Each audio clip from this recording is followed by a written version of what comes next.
afaka andro vitsivitsy dia higadona ny fankalazana ny paska ary isany manamarika ny fankalazana ny fetin'ny paska ny chocola. Tahaka ny isan-taona dia manana tolotra vaovao omeny ny mpanjifa ny chocolaterie Robert izay kalaza maneran-tany amin'izay resaka chocolat izay. Azahoary. Raha vao miresaka hoe fetin'ny Pâques dia tonga ao an-tsaina ny chocolat. Raha araka ny tantara dia mariky ny fifaranan'ny carême dia nihinana atody be dia be ny kristianina taty aoriana dia noravana tamin'ny endriny maro izany atody izany no sady nomena endrika. Avy eo dia nisy ireo natao tamin'ny chocolat ka io mbola ankafizitsika hatramin'izao io.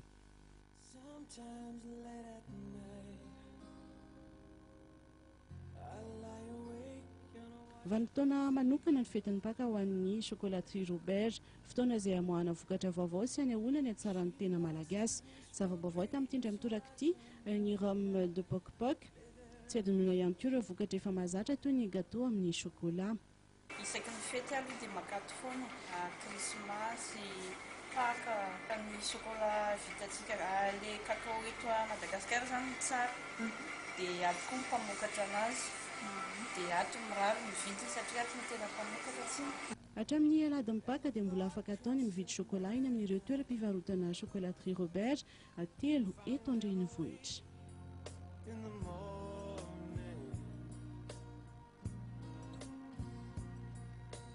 Would she ever doubt the way I feel about her in my heart?